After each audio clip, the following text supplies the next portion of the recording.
안녕하십니까. 일산 그리스도에게 임성태 목사입니다.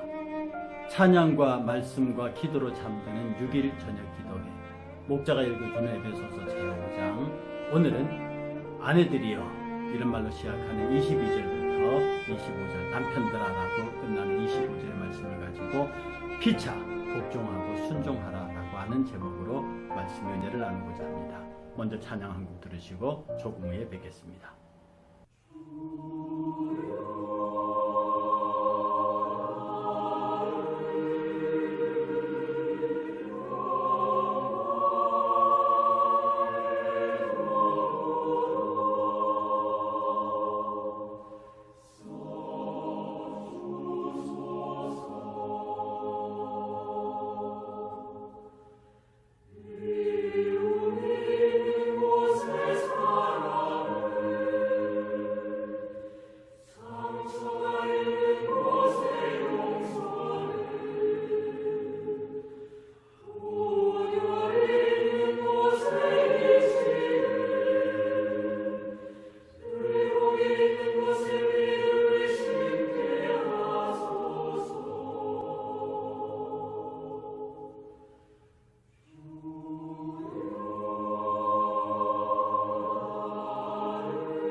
성경 말씀 오늘 함께 읽겠습니다. 에베소서 5장 22절입니다.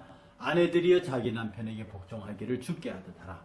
이는 남편이 아내의 머리됨이 그리스도께서 교회의 머리됨과 같음이니 그가 바로 몸의 구주시니라. 그러므로 교회가 그리스도에게 하듯 아내들도 범사에 자기 남편에게 복종할지니라. 남편들아 아내 사랑하기를 그리스도께서 교회를 사랑하시고 그 교회를 위하여 자신을 주심같이 하라. 아멘. 아내와 남편에 관한 이야기를 오늘 본문에서 하고 있습니다. 22절에 아내들이여 자기 남편에게 복종하기를 주께 하듯 하라. 쉽게 말해서 아내는 남편에게 복종해야 한다고 가르칩니다. 그런데 이것은요, 아내가 남편보다 열등하기 때문에 나타나는 종속관계로 의미하는 건 아닙니다. 성경은 절대로 남녀가 종속관계에 있다고 어느 쪽에도 가르친 적이 없습니다. 그래서 아내가 남편에게 복종해야 하는 기준은 주께 하듯입니다. 굉장히 여성분들이 들으면 불편하게 들으시죠. 왜 우리가 예수님에게 대하듯 남편을 대해야 하느냐. 그런데 이 기준은 그리스도인들이 주께 자율적으로 순종하던 것처럼 자발적으로 남편에게 순종하기를 원한다는 뜻입니다. 그러니까 그리스도인 주께 자발적으로 순종하듯이 아내도 주 안에서 자발적으로 자원하는 마음으로 남편의 권위에 순종하라, 그런 뜻입니다. 여기에 이제 권위라는 말이 나오는데요. 이 권위는 하나님의 창조 질서에서 나오는 것입니다. 23절에 이는 남편이 아내의 머리됨이 그리스도께서 교회의 머리됨과 같음이니 그가 바로 몸의 구주시니라, 이렇게 말씀하셨거든요. 이 본문은 이는이라고 하는 말이 설명하는 게 뭐냐면 아내가 남편에게 복종해야 하는 이유는 그런 뜻입니다. 이유는 남편이 아내의 머리 되기 때문이다. 그것은 그리스도가 교회의 머리됨과 같다고 말했습니다. 여러분, 이것은 질서예요. 권위요 질서입니다. 이 보통 머리 된다는 머리라고 하는 헬라의 뜻은요, 지도자나 통치자를 의미합니다. 지도자나 통치자를 의미할 때 사용하고요. 그 그리스도께서 교회의 머리로서 교회를 다스리고 인도하시지요. 그것처럼 남편이 아내에 대해서 지도자적인 권위를 갖고 있음을 시사합니다. 그가 친히 몸의 구주시니라. 그리스도께서 교회를 구속하기 위해서 희생하신 그 내용을 나타내는 겁니다. 이것은 남편이 아내를 위해서 희생해야 하며 남편이 아내의 보호자임을 나타낸다는 거예요. 그가 친히 몸의 구주시니라, 머리 대신 그리스도가 이 몸의 구주가 됐다는 뜻이거든요. 그래서 여자의 머리 된 남자는 바로 몸된 아내를 위해서 희생해야 되고 몸된 아내를 보호하고 지켜야 한다는 의미를 갖고 있어요. 그래서 머리만 있는 몸은 있을 수 없고요. 몸만 있는 머리도 있을 수 없어요. 그래서 하나님께서는 남자를 창조하시고 그 남자를 돕기 위해서 여자를 창조하셨습니다. 그리고 남자에게는 이 세상을 지배하고 다스릴 왕권을 주셨고 여자에게는 그 남자가 정상적으로 그 왕권을 행사할 수 있도록 돕게 만드셨습니다. 역할이 다른 거예요. 역할이 다르고 주어진 권위가 다른 거예요. 그래서 여자도 여자로서의 분명한 권위를 갖고 있기 때문에 남자는 아내를 위해서 희생해야 되고 아내를 사랑하고 지켜야 하는 겁니다. 그러므로 교회가 그리스도에게 하듯 아내들도 범사에 자기 남편에게 복종할지니라. 교회가 철저히 그리스도에게 복종하잖아요. 당연히 아내가 남편에게 복종해야 하는 구조를 바울이 가르치고 있습니다. 바울은 앞절에서 남편이 아내를 위해 희생함을 전제로 보호자가 됨을 말했습니다. 그리고 철저하게 그 아내의 모든 삶에 대해서 책임져야 하는 존재라는 것을 설명한 이후에 아내의 의무를 좀 더 구체적으로 설명을 하는 거예요. 그래서 남편에 대한 아내의 복종은요, 그리스도인들의 그리스도를 향한 신뢰와 복종의 관계에서 출발합니다. 그리스도에게 순종하는 것만큼 그리스도에게 복종하는 것만큼 우리가 아내가 남편에게 순종해야 한다는 뜻입니다. 이것은 단지 명령에 대한 복종의 의무를 말하는 게 아니에요. 그리스도의 사랑에 대한 보답으로서 그 사랑에 의해서 자발적으로 하는 거예요. 그러니 그리스도 신앙 안에서 남편에 대한 아내의 복종, 순종은요, 막 이를 악물면서 억울해서 하는 그것은 굴종입니다. 그걸 얘기하는 게 아니고 교회가 그리스도를 지극히 사랑하듯이 그런 마음으로 교회가 그리스도에게 복종하듯이 우리도 그리스도 앞에 아내들이 그리스도 앞에서 남편들을 그렇게 사랑해야 한다는 뜻입니다. 복종할지니라 라고 하는 말의 뜻은 질서를 지킬지니라, 그런 뜻이 담겨 있거든요. 그 남편에 대한 아내의 복종이 여자의 열등함으로 나타내는 그런 종속관계가 아닌 하나님의 창조 질서에 순응하는 것이다. 다시 말씀드리지만 하나님은 인간을 창조하셨고 아담을 창조하셨고 그 아담으로 하여금 모든 만물을 다스리게 하셨고 하와를 창조하셔서 그렇게 만물을 다스리는 아담을 돕게 만들었습니다. 이것은 굉장히 중요한 가르침이에요. 이런 말씀을 우리가 제대로 이해하지 못하면 사실 구약에서 쭉 보면 한 남자의 많은 아내를 가는 일부 다처가 허용되는 것으로 보입니다. 그리고 사실은 신약에 와서도 예수께서 오병이어의 기적을 베푸셨을 때 여자와 아이를 빼고 남자만 5,000명이라 그랬어요. 다시 말해서 그 당시 유대 사회는 여자를 숫자에 넣어주지 않았습니다. 인구를 계수할 때도 장정들의 숫자를, 저희 칼을 들 수 있는 장정들의 숫자를 계수했다고. 그게 소위 인구조사였습니다. 그러니 이런 껍데기 모양만 보면 구약에서는 여자를 물건 취급하는 경향들, 그런 것들로 많이 이해할 수 있고, 생산의 수단으로, 종족 번식의 수단으로, 그래서 사람들이 여자에 대한 편견을 갖게 만드는, 이렇게 보면 그렇게 볼 수 있습니다. 그런데 하나님께서 여자를 창조하신 원래의 창조의 질서를 유대인들이 오해한 거지요. 하나님께서 여자에 대해서 하시는 말씀을 인간들이 오해한 거지요.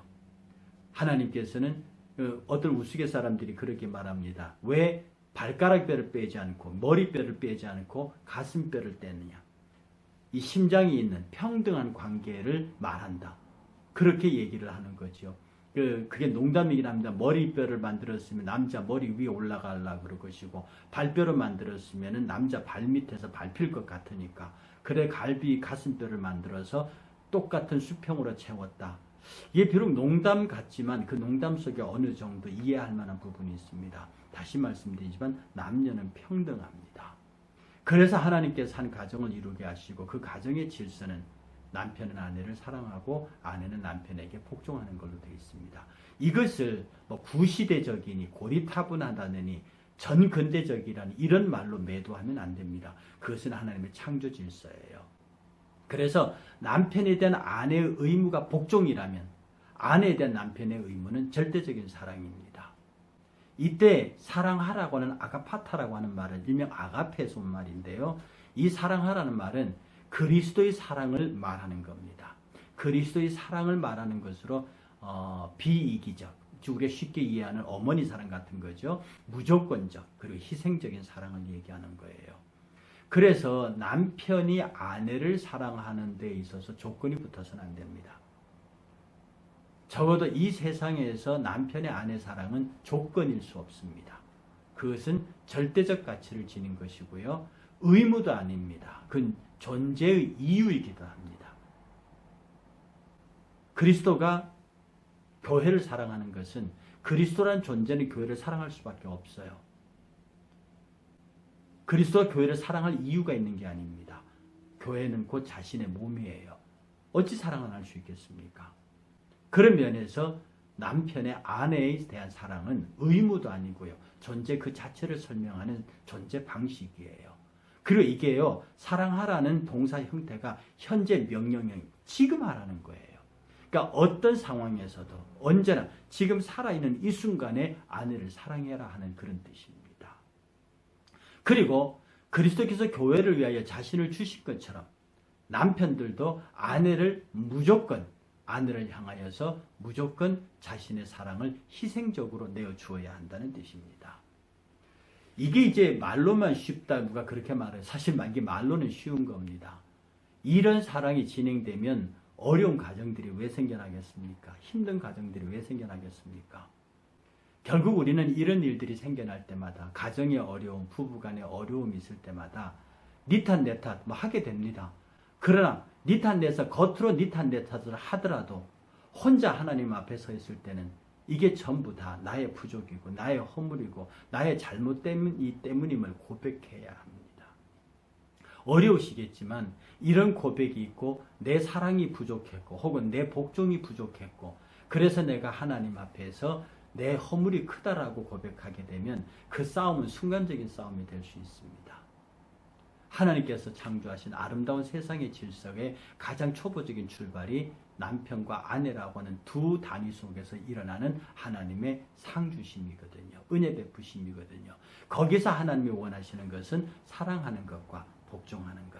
복종은 싫어도 하는 것이라 했습니다. 근데 복종은 싫어도 하는 건데 힘에 눌려서 억지로 하는 것은 굴종입니다. 그건 비굴한 거고요. 슬픈 겁니다. 그러나 내가 너무너무 좋아서 너무너무 사랑스러워서 그의 말이 그의 존재가 비록 내가 원하는 것은 아니고 내가 할 수 있는지 없는지는 모르겠지만 그가 너무 사랑스럽기 때문에 내가 그 말을 따르겠다라고 하는 이 선한 복종이 있을 때 바로 거기서 하나님의 놀라운 은혜의 광채가 있습니다. 여러분 오늘 저녁에 함께 누우셔서요.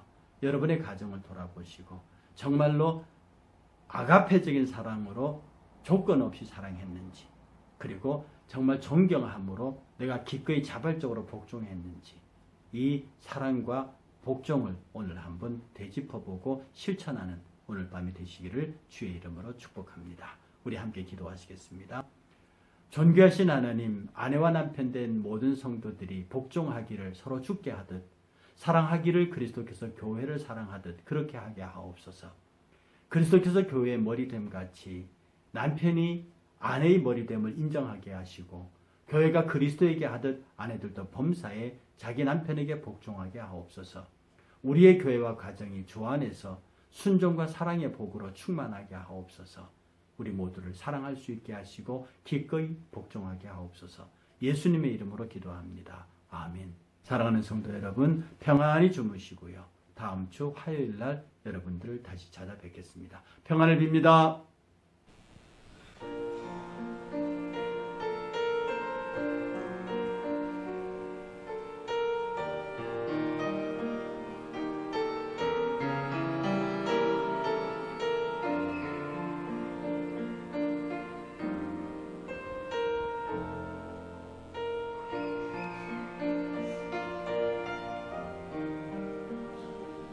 나의 은총을 입으니여 너를 아노라.